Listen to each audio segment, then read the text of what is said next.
ನಮಸ್ಕಾರ ಸ್ನೇಹಿತರೆ, ನಮ್ಮ ನಂಬಿಕೆಗೆ ಸ್ವಾಗತ ಸುಸ್ವಾಗತ. ಸ್ನೇಹಿತರೆ, ಇರಾನ್ ಮಹಿಳೆಯರಿಗೆ ಅಂಟಿದ್ದ ಶಾಪ ವಿಮೋಚನೆ ಆಗೋ ಕಾಲ ಸನ್ನಿಹಿತ ಆಗಿದ್ಯಾ?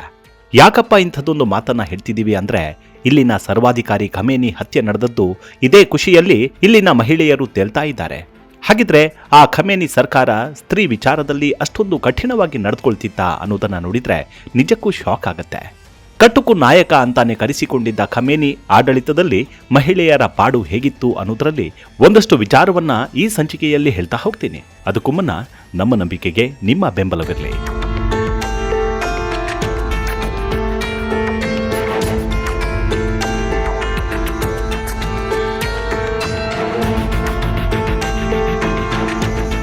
ಇರಾನ್ ಇಡೀ ಪ್ರಪಂಚವೇ ಈಗ ಈ ದೇಶದತ್ತ ತಿರುಗಿ ನೋಡ್ತಿದೆ. ಇಲ್ಲಿ ಯಾವಾಗ ಏನಾಗುತ್ತೋ ಏನೋ ಅದನ್ನ ಊಹಿಸಲು ಕೂಡ ಸಾಧ್ಯವಿಲ್ಲ. ಇಲ್ಲಿನ ನೆಲ ಅಕ್ಷರಶಃ ನೀಗಿ ಕೆಂಡವಾಗಿದೆ. ಯುದ್ಧ ಘನ ಘೋರವಾಗಿದೆ. ಆದ್ರೆ ಒಂದು ಕಡೆ ಯುದ್ಧ ನಡೀತಿದ್ರೆ ಮತ್ತೊಂದು ಕಡೆ ಮಹಿಳೆಯರ ಸಂಭ್ರಮಕ್ಕೆ ಕೊನೆಯೇ ಇಲ್ಲ. ಇದಕ್ಕೆ ಕಾರಣ ಏನ್ ಗೊತ್ತಾ? ಸರ್ವಾಧಿಕಾರಿ ಖಮೇನಿ ಖತಮ್ ಆಗಿರೋದು. ಇದು ಶಾಕಿಂಗ್ ವಿಚಾರ ಆದ್ರೂ ಸತ್ಯ. ನೋಡಿ, ಒಂದು ದೇಶದ ನಾಯಕ ಸತ್ರೆ ಅಲ್ಲಿನ ಜನರು ಸಂಭ್ರಮ ಪಡ್ತಾರೆ ಅಂದ್ರೆ ಯೋಚನೆ ಮಾಡಿ ಆತನ ಆಡಳಿತ ವೈಖರಿ ಹೇಗಿತ್ತು ಅಂತ. ಈಗ ಇಲ್ಲಿನ ಮಹಿಳೆಯರು ನಿರ್ಭೀತಿಯಿಂದ ಹೊರಗೆ ಬಂದಿದ್ದಾರೆ. ಬೀದಿ ಬೀದಿಯಲ್ಲಿ ಡ್ಯಾನ್ಸ್ ಮಾಡ್ತಿದ್ದಾರೆ. ತಮ್ಮ ಅನಿಸಿಕೆ ಅಭಿಪ್ರಾಯಗಳನ್ನ ಹಂಚಿಕೊಳ್ತಿದ್ದಾರೆ. ನಾವೀಗ ನಿರಾಳತೆ ಅನುಭವಿಸ್ತಿದ್ದೀವಿ, ನಾವಿನ್ನು ಸ್ವತಂತ್ರರು ಅಂತಿದ್ದಾರೆ. ಹೌದು, ಖಮೇನಿ ಸಾವಿಗೆ ಇಲ್ಲಿನ ಮಹಿಳೆಯರು ಈ ರೀತಿ ಖುಷಿ ಪಡ್ತಿದ್ದಾರೆ ಅಂದ್ರೆ ಆತನ ಆಡಳಿತದಲ್ಲಿ ಮಹಿಳೆಯರ ಪಾಡು ಹೇಗಿತ್ತು ಅನ್ನೋದನ್ನ ನೋಡ್ಬೇಕಾಗತ್ತೆ. ಅದನ್ನೇ ಈ ಸಂಚಿಕೆಯಲ್ಲಿ ಹೇಳ್ತಾ ಹೋಗ್ತೀನಿ. ಅದು 1979ರ ಮಾತು. ಈ ಸಮಯದಲ್ಲಿ ಇಲ್ಲಿ ದೊಡ್ಡ ಕ್ರಾಂತಿ ನಡೆಯುತ್ತೆ. ಅದು ಅಂತಿಂತದ್ದಲ್ಲ, ಮಹಾನ್ ಕ್ರಾಂತಿ. ಇದು ಇರಾನ್, ಮಧ್ಯಪ್ರಾಚ್ಯ ಮತ್ತು ಜಗತ್ತಿನ ಮೇಲೆ ಆಳವಾದ ಭೌಗೋಳಿಕ ರಾಜಕೀಯ ಪರಿಣಾಮಗಳನ್ನು ಬೀರುತ್ತೆ. ಆಗ ಇರಾನ್ನಲ್ಲಿ ರಾಜ ಮೊಹಮ್ಮದ್ ರೆಜಾ ಶಾ ಪಹಲವಿ ಆಡಳಿತ ಮಾಡ್ತಿರ್ತಾನೆ. ಜಾತ್ಯತೀತ ರಾಜಪ್ರಭುತ್ವ ಇಲ್ಲಿ ಆಡಳಿತದಲ್ಲಿರುತ್ತೆ. ಆದರೆ ಆಗ ಸಂಭವಿಸಿದ ಕ್ರಾಂತಿಯ ಪರಿಣಾಮ ಅಯತೊಲ್ಲಾ ರುಹಲ್ಲಾ ಖಮೇನಿ ನಾಯಕತ್ವದಲ್ಲಿ ಇಸ್ಲಾಮಿಕ್ ಗಣರಾಜ್ಯ ಸ್ಥಾಪನೆಯಾಗತ್ತೆ. ಅದ್ಯಾವ ಗಳಿಗೆಯಲ್ಲಿ ಖಮೇನಿ ಅಧಿಕಾರ ಹಿಡಿತಾನೋ ಅಲ್ಲಿಂದ ಇರಾನಿನಲ್ಲಿ ಕಟ್ಟರ್ ಸಂಪ್ರದಾಯ ಜಾರಿಗೆ ಬರುತ್ತೆ. 1983ರಲ್ಲಿ ಇರಾನಿನಲ್ಲಿ ಹಿಜಾಬ್ ಧರಿಸೋದು ಕಡ್ಡಾಯ ಅಂತ ಆದೇಶ ಹೊರಡಿಸಲಾಗತ್ತೆ. ಇದೇ ವಿಚಾರದಲ್ಲಿ ಎದ್ದ ಕಿಡಿ ಈಗಲೂ ಇರಾನ್ನನ್ನ ಸುಡುತ್ತಲೇ ಇದೆ. ನಿಮಗೆ ಹಿಜಾಬ್ ಬಂದ ಕೂಡಲೇ ಕೆಲವೇ ವರ್ಷಗಳ ಹಿಂದೆ ನಮ್ಮ ರಾಜ್ಯದಲ್ಲಿ ಈ ವಿಚಾರಕ್ಕೆ ಸಂಬಂಧಪಟ್ಟಂತೆ ಏನೆಲ್ಲ ನಡೀತಿತ್ತು ಅಲ್ವಾ? ಕಟ್ಟರ್ ಮುಸ್ಲಿಂ ರಾಷ್ಟ್ರ ಇರಾನ್ನಲ್ಲೇ ಮಹಿಳೆಯರು ಬುರ್ಕಾ ಕಿತ್ತು ಹಾಕಿ ಪ್ರತಿಭಟನೆ ಮಾಡ್ತಿದ್ರೆ ಇಲ್ಲಿ ಬುರ್ಕಾ ಧರಿಸೋದು ನಮ್ಮ ಜನ್ಮಸಿದ್ಧ ಹಕ್ಕು ಅನ್ನೋ ಹಾಗೆ ಇಲ್ಲಿ ಹೋರಾಟ ನಡೀತು. ಇರ್ಲಿ, ಆ ವಿಚಾರವನ್ನ ಇನ್ನೊಮ್ಮೆ ಚರ್ಚೆ ಮಾಡೋಣ. ಹೀಗೆ ಇರಾನ್ನಲ್ಲಿ ಹಿಜಾಬ್ ಕಡ್ಡಾಯ ಮಾಡಿ ಖಮೇನಿ ಮಹಿಳೆಯರ ವಿರೋಧ ಕಟ್ಕೊಂಡ. ಇಲ್ಲಿ ಹಿಜಾಬ್ ಧರಿಸೋದನ್ನ ಕಡ್ಡಾಯ ಮಾಡಿದ ಸರ್ಕಾರ ಸುಮ್ಮನೆ ಕುಳಿತುಕೊಳ್ಳುತ್ತಾ ಅಂದ್ರೆ ಖಂಡಿತವಾಗ್ಲೂ ಇಲ್ಲ. ಮಹಿಳೆಯರು ಸರಿಯಾಗಿ ಹಿಜಾಬ್ ಹಾಕುತ್ತಾರೋ ಇಲ್ವೋ ಅದನ್ನ ಯಾರಾದ್ರೂ ನೋಡ್ಕೋಬೇಕಲ್ವಾ? ಅದಕ್ಕಾಗಿಯೇ ಒಂದು ತಂಡವನ್ನ ರಚನೆ ಮಾಡ್ದ. ಅದು ಗಸ್ತ್ ಇ ಇರ್ಷಾದ್ ಅಥವಾ ಗೈಡೆನ್ಸ್ ಪ್ಯಾಟ್ರೋಲಾ ಅಂತ ಕರೆಯಲಾಗೋ ನೈತಿಕ ಪೊಲೀಸ್ ವಿಭಾಗ. ಅಷ್ಟಕ್ಕೂ ಇಲ್ಲಿ ಮಹಿಳೆಯರು ಹೇಗೆ ಹಿಜಾಬ್ ಧರಿಸಬೇಕು ಅಂದ್ರೆ ಕಡ್ಡಾಯವಾಗಿ ತಲೆಯ ಭಾಗ ಮುಚ್ಚಿಕೊಳ್ಬೇಕು. ಇದನ್ನ ಮಹಿಳೆಯರು ಸರಿಯಾಗಿ ಪಾಲನೆ ಮಾಡ್ತಾರೋ ಇಲ್ವೋ ಅನ್ನೋದನ್ನ ಘನ ವಸ್ತ್ರ ಸಂಹಿತೆ ಪಾಲಿಸುವುದನ್ನ ಖಾತರಿಪಡಿಸುವುದು, ಘನತೆ ಮತ್ತು ಹಿಜಾಬ್ ಸಂಸ್ಕೃತಿಯನ್ನ ಕಾಪಾಡುವುದು ಈ ಪಡೆಯ ಕೆಲಸವಾಗಿತ್ತು. ಒಂದು ಸರ್ಕಾರ ತನ್ನದೇ ದೇಶದ ಮಹಿಳೆಯರ ಸ್ವಾತಂತ್ರ್ಯಕ್ಕೆ ಧಕ್ಕೆ ಆಗೋ ಕಾನೂನನ್ನ ಜಾರಿ ಮಾಡುತ್ತೆ. ಅದನ್ನ ಉಲ್ಲಂಘನೆ ಮಾಡುವವರನ್ನ ಶಿಕ್ಷೆಗೆ ಒಳಪಡಿಸೋಕೆ ನೈತಿಕ ಪೊಲೀಸ್ಗಿರಿ ತಂಡವನ್ನ ಜಾರಿ ಮಾಡುತ್ತೆ.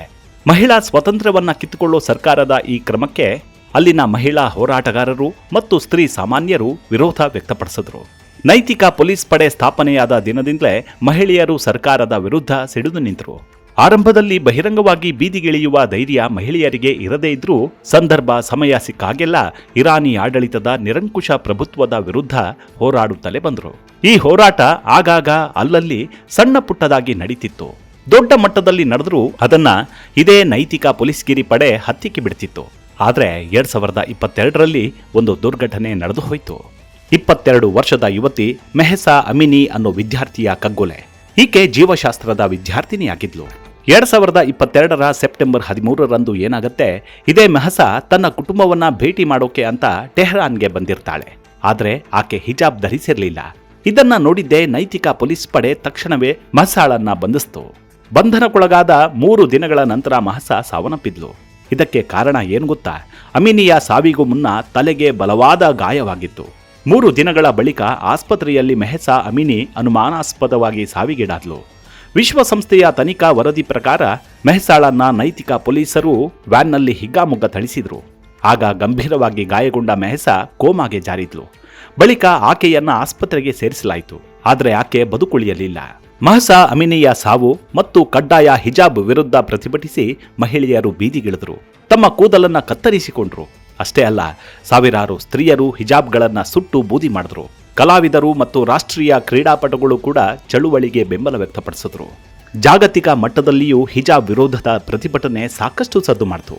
ಮಹಿಳೆಯರ ಪ್ರತಿಭಟನೆಗೆ ಮಣಿದ ಸರ್ಕಾರ ಕೊನೆಗೆ ನೈತಿಕ ಪೊಲೀಸ್ ಪಡೆಯನ್ನ ಹಿಂದಕ್ಕೆ ತೆಗೆದುಕೊಳ್ತು. ಇರಾನ್ ಸರ್ಕಾರ ನೈತಿಕ ಪೊಲೀಸ್ ಪಡೆಯನ್ನ ವಾಪಸ್ ಪಡೆದುಕೊಳ್ತು. ವಾಸ್ತವವಾಗಿ ಇಲ್ಲಿನ ಜನರು ಬಯಸಿದ್ದು ಹಿಜಾಬ್ ಕಡ್ಡಾಯವನ್ನ ಹಿಂತೆಗೆದುಕೊಳ್ಬೇಕು ಅನ್ನೋದು. ಆದರೆ ಸರ್ಕಾರ ಮಾತ್ರ ಆ ಕೆಲಸವನ್ನ ಮಾಡಲಿಲ್ಲ. ಇದರಿಂದ ಇಲ್ಲಿನ ಯುವತಿಯರು ಮತ್ತಷ್ಟು ರುಚಿಗೆದ್ರು.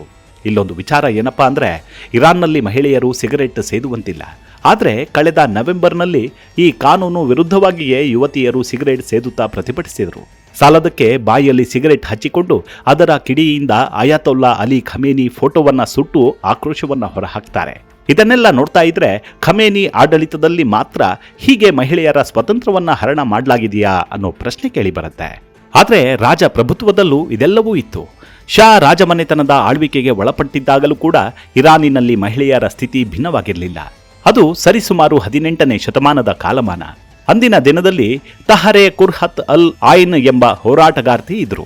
ಆಕೆ ರಾಜಪ್ರಭುತ್ವದ ಮಹಿಳಾ ವಿರೋಧದ ಧೋರಣೆಯನ್ನ ಖಂಡಿಸ್ತಿದ್ರು. ದೇಶದಲ್ಲಿ ಮೊದಲ ಬಾರಿ ಲಿಂಗ ಸಮಾನತೆಯನ್ನ ಪ್ರತಿಪಾದಿಸಿದ್ರು. ತಮ್ಮ ಸಾಹಿತ್ಯದ ಮೂಲಕ ತಮ್ಮ ವಿಚಾರಧಾರೆಯನ್ನ ವ್ಯಕ್ತಪಡಿಸುತ್ತಾ ಮಹಿಳೆಯರಲ್ಲಿ ಜಾಗೃತಿಯನ್ನ ಮೂಡಿಸುತ್ತಿದ್ರು. ಆದರೆ ಇದು ಧರ್ಮಾಂಧರಿಗೆ ಇಷ್ಟವಾಗಲಿಲ್ಲ. ಕೇವಲ 35ನೇ ವಯಸ್ಸಿನಲ್ಲಿ ಕೊಲೆಯಾಗಿ ಬಿಡ್ತಾರೆ. ಅಲ್ಲಿಂದ ಇಲ್ಲಿವರೆಗೂ ಮಹಿಳೆಯರ ಮೇಲಿನ ದೌರ್ಜನ್ಯ ಇಲ್ಲಿ ನಿಂತೇ ಇಲ್ಲ. ಇನ್ನು ಇದೇ ಹಿಜಾಬ್ ವಿಚಾರಕ್ಕೆ ಮಾರ್ಜಿ ಇಸ್ಫಹಾನ್ ಎಂಬ ಆಕೆಗೆ ಇದೇ ಖಮೇನಿ ಸರ್ಕಾರ ಆಸಿಡ್ ಎರಚಿತ್ತು ಅಂದ್ರೆ ನಂಬ್ತೀರಾ? ನಿಜ, ಇದನ್ನ ನಂಬಲೇಬೇಕು. ಹೀಗೆ ಆಸಿಡ್ ದಾಳಿಗೆ ಒಳಗಾದ ಮಾರ್ಜಿ ಇಸ್ಫಹಾನ್ ಆಸಿಡ್ ದಾಳಿಯಾದ್ರೂ ಸತ್ತಿರಲಿಲ್ಲ. ಆದರೆ ಹಿಂದಿದ್ದ ಸುಂದರ ಮುಖವಿಲ್ಲ. ಕುರೂಪಿಯಾಗಿ ಜೀವನ ಮಾಡ್ತಿದ್ದಾಳೆ. ಆವತ್ತು ಏನಾಗಿತ್ತಂದ್ರೆ, ಈಕೆ ಗಾಡಿಯಲ್ಲಿ ಹೋಗುವಾಗ ಹಿಜಾಬ್ ಹಾರಿ ಹೋಗಿತ್ತು ಅಷ್ಟೇ. ಪಾಪ, ಇದರಲ್ಲಿ ಈಕೆಯದ್ದು ತಪ್ಪೇ ಇರಲಿಲ್ಲ. ಆದರೆ ಇದನ್ನ ತಪ್ಪು ಅಂದುಕೊಂಡ ಧರ್ಮಾಂಧರು ಈಕೆಗೆ ಆಸಿಡ್ ಎರಚಿದ್ರು. ಪರಿಣಾಮ ಮುಖಕ್ಕೆ ಹಾನಿಯಾಗಿದ್ದು ಅಲ್ಲದೆ ಒಂದು ಕಣ್ಣು ಕೂಡ ಹೋಯ್ತು. ಈಕೆಯ ಹಿಜಾಬ್ ಸರಿದದ್ದು ತಪ್ಪು ಅನ್ನೋ ಕಾರಣಕ್ಕೆ ಖಮೇನಿ ಸರ್ಕಾರ ಈ ಘನಘೋರ ಕೃತ್ಯ ಎಸಗಿದವರನ್ನ ಹುಡುಕೋ ಪ್ರಯತ್ನವನ್ನೂ ಮಾಡಲಿಲ್ಲ. ಇದೀಗ ಖಮೇನಿಯ ಸಾವಿನ ಬಳಿಕ ಮಾರ್ಜಿ ಇಸ್ಫಹಾನ್ ಹರ್ಷ ವ್ಯಕ್ತಪಡಿಸಿದ್ದಾಳೆ. ಇಲ್ಲಿ ಮಹಿಳೆಯರ ಹಕ್ಕನ್ನ ಕಸಿದುಕೊಳ್ಳಲಾಗಿದೆ. ಅವರನ್ನ ಪ್ರಾಣಿಗಿಂತಲೂ ಕೀಳಾಗಿ ನೋಡ್ಲಾಗ್ತಿದೆ. ಹಾಗಿದ್ರೆ ಶಿಕ್ಷಣವನ್ನಾದ್ರೂ ಸರಿಯಾಗಿ ಕೊಡ್ಲಾಗ್ತಿದ್ಯಾ ಅಂದ್ರೆ ಅದು ಇಲ್ಲ. ಹೆಣ್ಣುಮಕ್ಕಳು ಓದ್ತೀನಿ ಅಂದ್ರೆ ಆ ಹೆಣ್ಣು ಮಕ್ಕಳ ಹೆತ್ತವರೇ ಹೊಟ್ಟೆಗೆ ವಿಷ ಹಾಕಿ ಬಿಡ್ತಾರೆ.